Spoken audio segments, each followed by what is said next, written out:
अस्सलाम वालेकुम स्टूडेंट्स। आज के लेक्चर में हम वर्ब को डिस्कस करेंगे और नॉन ट्रेडिशनल मेथड जो है उसके साथ हम वर्ब को डिस्कस करेंगे। तो वर्ब जो है मेरे नज़दीक सबसे इम्पॉर्टेंट जो पार्ट ऑफ स्पीच है वो वर्ब है। जिस तरह कहते हैं कि no blood no life, no verb no sentence. So verb is used in each and every sentence, in each and every structure of English। तो हर एक स्ट्रक्चर में, हर एक सेंटेंस में verb जो है वो यूज होता है। और verb किसे कहते हैं, इसको डिस्कस करने से पहले मैं ये बता दूं कि अमूमन जो verb को जिस तरह से डिफाइन किया जाता है, स्टूडेंट के जहन में ये बात बिठा दी गई है कि एक्शन इज कॉल्ड वर्ब। तो ऐसे नहीं है, वर्ब हमेशा एक्शन नहीं होता है। इसी बात को हम डिस्कस करते हैं। सबसे पहले इसकी हम डेफिनेशन देखते हैं। Verb is a word which describes the subject. देखें, वर्ब एक ऐसा पार्ट ऑफ स्पीच है, एक ऐसा वर्ड है जो किसको डिस्क्राइब करता है, जिसका फंक्शन क्या है, जिसका काम क्या है, किस लिए हम इस्तेमाल करते हैं वर्ब को। वर्ब का क्या काम है? To describe the subject. कि verb always talks about subject. Verb जो है वो सब्जेक्ट को डिफाइन करता है, सब्जेक्ट के बारे में बताता है। तो लेट्स सी सब्जेक्ट के बारे में वर्ब जो है वो क्या बताता है। अब फर्स्ट सेंटेंस में देखें, गोज टू स्कूल। अब देखें, इस वर्ब से जो गोज है इसके साथ ईएस लगा हुआ है, गो ईएस लगाया, गोज हो गया। इस वर्ब से हमें यह समझ आ रही है कि इसका जो सब्जेक्ट है वो क्या है, सिंगुलर होगा। और ये जो वर्ब है ये इंडिकेट कर रहा है, ये बता रहा है, ठीक है, कि इसका जो सब्जेक्ट है इस वर्ब का वो क्या होगा, प्लूरल होगा। अब इस वर्ब से हमें पता चला कि इसका सब्जेक्ट जो है वो सिंगुलर होगा। हम यहाँ पे ही, शी, इट वगैरह कुछ भी लगा सकते हैं। अब ये गो जो है वो प्लूरल सब्जेक्ट के साथ यूज होता है, तो यहां पे जो है हम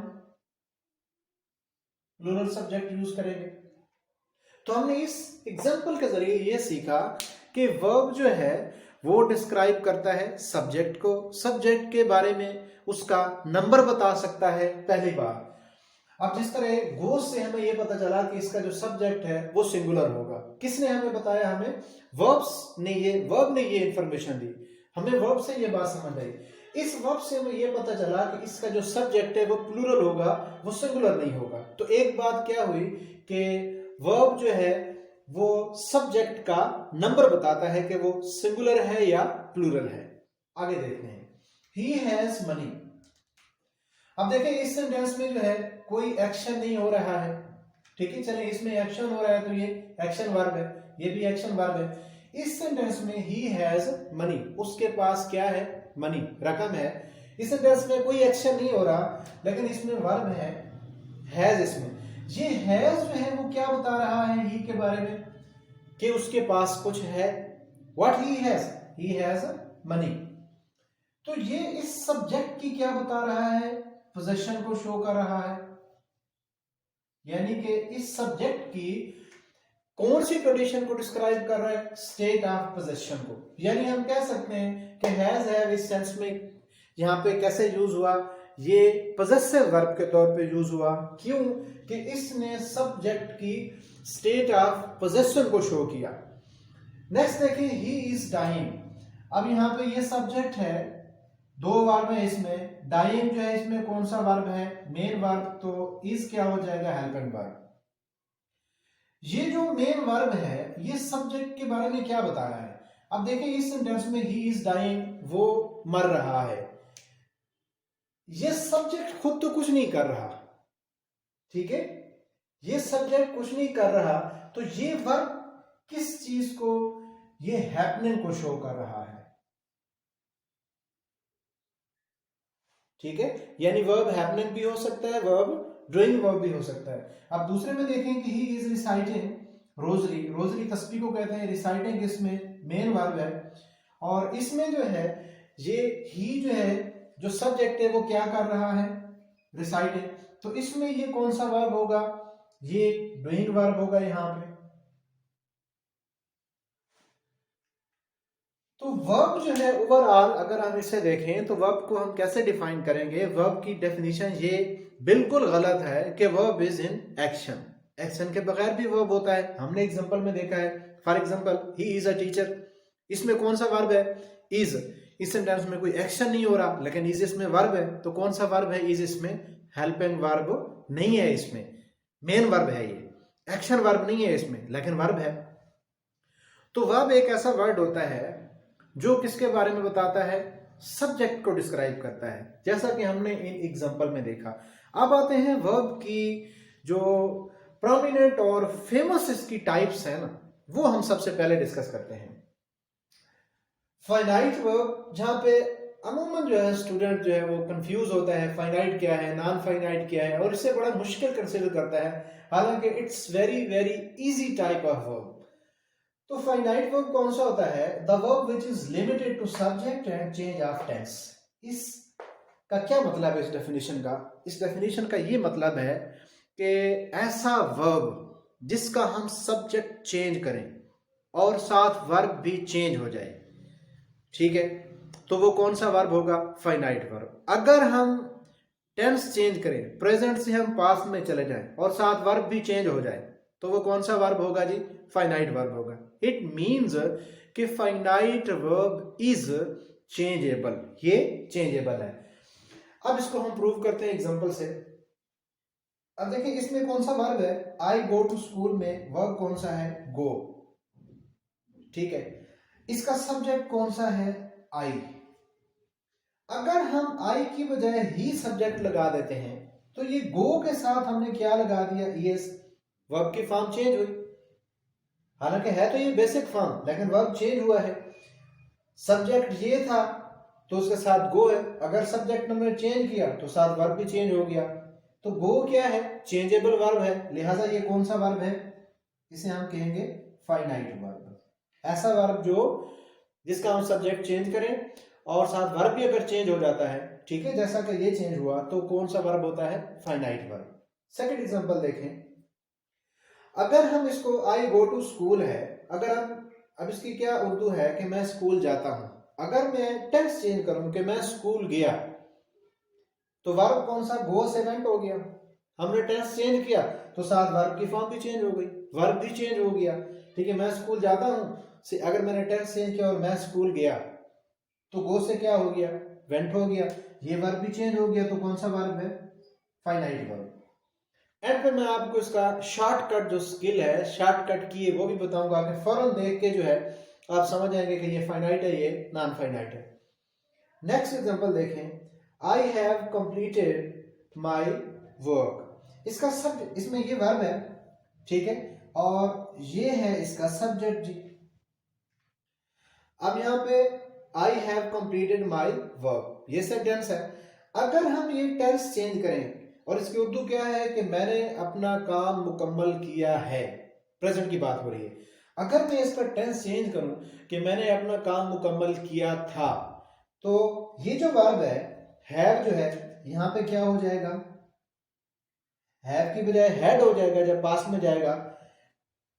तो ये यहाँ पे कौन सा वर्ब होगा? Finite verb. ये कौन सा वर्ब होगा? Finite verb. मैं फिर इसको कंक्लूड करता हूं और शॉर्टकट मेथड के साथ आपको बता देता हूं।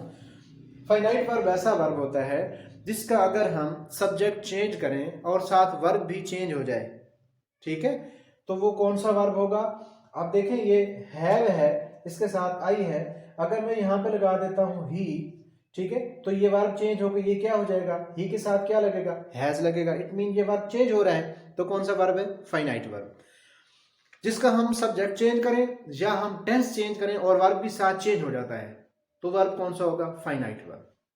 शॉर्टकट मेथड क्या है कि सब्जेक्ट के डायरेक्ट बाद, सब्जेक्ट के फौरन बाद जो भी वर्ब आता है, चाहे वो एक्शन वर्ब है, चाहे वो लिंकिंग वर्ब है, चाहे वो हेल्पिंग वर्ब है, वो कौन सा होता है? फाइनाइट वर्ब होता है। अब देखें ये एक्शन वर्ब है, ठीक है। अगर मैं यहां पे एक सेंटेंस लिख देता हूं कि ही इज एन एक्टर, ठीक है, अब ये सब्जेक्ट है, इसके फौरन बाद कौन सा वर्ब यूज हुआ है, इस सेंटेंस में कोई एक्शन नहीं है, तो ये यहाँ पे क्या है, लिंकिंग वर्ब है। लिंकिंग और हेल्पिंग को हम आगे देखते हैं। अभी ये यहाँ पे एक्शन वर्ब तो नहीं है, ठीक है, ये सब्जेक्ट के फौरन बाद आ रहा है, तो कौन सा वर्ब है, ये फाइनाइट वर्ब है। तो सब्जेक्ट के फौरन बाद जो भी वर्ब है, चाहे वो एक्शन वर्ब हो, चाहे वो लिंकिंग वर्ब हो, चाहे वो हेल्पिंग वर्ब हो, वो कौन सी कैटेगरी में फॉल करता है, फाइनाइट वर्ब। आई होप किसी हद तक आप इसको समझ चुके होंगे। नेक्स्ट हम देखते हैं नॉन फाइनाइट वर्ब। हाँ, इसके कंपैरिजन से ही, जब आप इसका और इसका कंपैरिजन करेंगे फिर भी समझ आ जाएगी, और जो कंसेप्ट है उसमें क्लैरिटी आ जाएगी। नॉन फाइनाइट वर्ब या इनफाइनाइट वर्ब, डेफिनेशन इसके बिल्कुल अपोजिट है। इसकी डेफिनेशन क्या थी, the verb which is limited to subject and change of tense. इसकी क्या है, the verb which is not limited to subject and change of tense, यानी कि जो सब्जेक्ट और चेंज ऑफ टेंस के लिमिटेड नहीं होता है। इट मीन्स कि ऐसा वर्ब जिसका हम सब्जेक्ट चेंज करें लेकिन वर्ब चेंज ना हो, हम टेंस चेंज कर दें, प्रेजेंट से पास्ट में चले जाएं, वर्ब चेंज ना हो, कौन सा वर्ब है, नॉन फाइनाइट है। Let's see it's examples. अब देखें यहाँ पे इसका सब्जेक्ट कौन सा है, ही है, इसके साथ कौन सा मेन वर्ब लगा हुआ है, teaching, he is teaching English. अब हम इस सब्जेक्ट को ही की बजाय हम कर देते हैं शी कर देते हैं, ठीक है, या अगर कहते हैं यहाँ पे ये भी सिंगुलर है, ये भी हम यहाँ पे दे लगा देते हैं। अगर हम यहाँ पे दे लगाएंगे तो दे के साथ इस तो नहीं आएगा, दे के साथ क्या लगाना पड़ेगा, हमें आर लगाना पड़ेगा, दे आर टीचिंग इंग्लिश। ये वर्ब चेंज हुआ ना, सब्जेक्ट चेंज किया, ये वर्ब उसके साथ चेंज हुआ, ये तो हो गया हमारे पास कौन सा वर्ब हुआ, फाइनाइट वर्ब, क्योंकि ये चेंज हो गया। हालांकि हेल्पिंग वर्ब है और फाइनाइट वर्ब भी है। ये जो टीचिंग है, जब हमारे पास सब्जेक्ट क्या है, ही, तब भी हमने टीचिंग यूज किया। हमने ही के बजाय शी लगा दिया, तब भी टीचिंग। हमने शी के बजाय प्लूरल कर लिया, दे लगा दिया, फिर भी टीचिंग है। टीचिंग तो चेंज नहीं हो रहा। इट मीन्स कि ये कौन सा वर्ब है, नॉन फाइनाइट वर्ब, ये भी नॉन फाइनाइट वर्ब। आगे देखते हैं, ये सेंटेंस भी प्रेजेंट में था, ये भी प्रेजेंट में है, इज एम आर। अब हम टेंस चेंज कर लेते हैं। अगर हम कहते हैं कि दे वर टीचिंग इंग्लिश, हम प्रेजेंट से पास्ट में चले गए, ठीक है, हम सब्जेक्ट जो है यहाँ पे चेंज करें अगर, तो फिर भी वर्ब चेंज हो जाएगा। चले हम इस टीचिंग को देखते हैं, नॉन फाइनाइट वर्ब को। यहाँ पे हमने टेंस चेंज कर लिया, हमने इज आर की बजाय हमने वर लिखा, पास्ट में चले गए, तो ये टीचिंग जो है ये तो चेंज नहीं हो रहा, तो ये कौन सा वर्ब है, नॉन फाइनाइट वर्ब। अब कंपैरिजन से हमने ये कंक्लूजन ये डिराइव किया, ये रिजल्ट हमने इन्फर किया, अखज किया कि ऐसा वर्ब जिसका अगर हम सब्जेक्ट चेंज करें साथ वर्ब चेंज हो जाए, फाइनाइट है। ऐसा वर्ब जिसका हम टेंस हम चेंज करें और साथ वर्ब चेंज हो जाए, कौन सा है, फाइनाइट। अगर हम किसी वर्ब का सब्जेक्ट चेंज करते हैं लेकिन वर्ब पे कोई असर नहीं होता है, तो कौन सा वर्ब है, नॉन फाइनाइट। अगर हम टेंस चेंज करते हैं, प्रेजेंट से पास्ट में चले जाते हैं और वर्ब पे कोई असर नहीं होता है, जैसा कि ये टीचिंग सेम रहा, तो कौन सा वर्ब है, नॉन फाइनाइट है। आगे देखते हैं हेल्पिंग वर्ब और लिंकिंग वर्ब। इसकी और भी एग्जांपल्स काफी सारी हैं, तो मेरी ये कोशिश है कि मैं मुख्तसर टाइम में कंसेप्चुअल आइडिया जो है वो कन्वे करूं। हेल्पिंग वर्ब और लिंकिंग वर्ब सेम वर्ड्स होते हैं, यही is, am, are, was, were, will, shall, ठीक है। ये हेल्पिंग वर्ब के तौर पे भी यूज होते हैं, लिंकिंग वर्ब के तौर पे भी यूज होते हैं। डिफरेंस इनमें हम कैसे क्रिएट करेंगे, अब देखें। हेल्पिंग वर्ब, देखें इसका नाम हेल्पिंग वर्ब, जो किसी और वर्ब की हेल्प कर रहा हो। The verb which helps out some other verb, ऐसा वर्ब जो किसी और वर्ब की हेल्प करता है, उसे हम क्या कहते हैं, हेल्पिंग वर्ब। इट मीन्स कि जहां पे हेल्पिंग वर्ब होता है वहां पे किसी और वर्ब का होना भी जरूरी है, या वहां पे कोई और वर्ब भी होता है जिसकी वो हेल्प कर रहा होता है, इसलिए उसको क्या कहते हैं, हेल्पिंग वर्ब, हेल्प करने वाला। अब इसमें देखें, ही इज लिसनिंग म्यूजिक। अब इसमें अगर हम कहें कि ये हेल्पिंग वर्ब है, हेल्पिंग है, तो ये किसकी हेल्प कर रहा है, किसी और वर्ब की हेल्प कर रहा है, तो इसमें ये एक वर्ब है, ये कौन सा, मेन वर्ब है, ये इसकी हेल्प कर रहा है, तो कौन सा वर्ब है, हेल्पिंग वर्ब है। सेकंड सेंटेंस देखिए, she is relating a story, वो एक कहानी सुना रही है। एक होता है टेल, बताना और सुनाना एक तसलसल के साथ, सीक्वेंस के साथ कोई किस्सा कहानी सुनाना, तो उसके लिए कौन सा वर्ड यूज होता है? रिलेट। अब she is relating a story. अब इसमें इज अगर हम कहते हैं कि ये हेल्पिंग वर्ब है, तो इट मीन्स कि कोई और वर्ब भी है जिसकी ये हेल्प कर रहा है। तो इसमें मेन वर्ब कौन सा है? रिलेटिंग। ये मेन वर्ब है और ये कौन सा होगा? Helping verb. तो हेल्पिंग वर्ब को हमने ऐसे समझा कि हेल्पिंग वर्ब उसके नाम से समझ आती है कि हेल्पिंग वर्ब ऐसा वर्ब जो किसी और वर्ब की हेल्प करता है, यानी जहां पे हेल्पिंग वर्ब होता है वहां पे कोई ना कोई और वर्ब भी होता है। अब आते हैं लिंकिंग वर्ब पे। इस कंट्रास्ट भी समझ आएगी। लिंकिंग वर्ब जो है एक ऐसा वर्ब होता है जिसका काम लिंक करना होता है, ठीक है। जहां पे लिंकिंग वर्ब होगा वहां पे मेन वर्ब और कोई नहीं होगा। लिंकिंग वर्ब होगा तो उसके साथ और कोई वर्ब नहीं होगा। अगर और कोई वर्ब होगा तो वो भी हेल्पिंग हो जाएगा। जिस तरह के ये हुआ, ये मेन वर्ब है तो ये हेल्पिंग हो गया। अब इसी इज को हम लिंकिंग के तौर पे यूज करते हैं। पहले इसकी डेफिनेशन देखते हैं कि the verb which links subject, जो सब्जेक्ट को लिंक करता है किसके साथ? With complement. कॉम्प्लीमेंट को हम पहले डिस्कस कर चुके हैं कि ये नाउन भी हो सकता है, प्रोनाउन भी हो सकता है और एडजेक्टिव भी हो सकता है। अब इसमें देखें ही इज अ डॉक्टर। अब इस सेंटेंस में कितने वर्ब है? टोटल एक वर्ब है, इज है। और अगर सेंटेंस में सिर्फ एक वर्ब है तो वो कौन सा वर्ब होता है? मेन वर्ब होता है। देखें, एक्शन वर्ब हमेशा मेन वर्ब नहीं होता है। अगर एक सेंटेंस में वर्ब है ही टोटल एक तो वो मेन वर्ब है। अब इसमें देखें कोई एक्शन नहीं हो रहा, ठीक है, कोई भी एक्शन, कोई और वर्ब भी नहीं जिसकी ये हेल्प करे, तो लिहाजा ये इस सब्जेक्ट को इस डॉक्टर के साथ या इस डॉक्टर को इस सब्जेक्ट के साथ आपस में लिंक कर रहा है। लिहाजा इसका क्या नाम है? Linking verb. वही वाला इज है।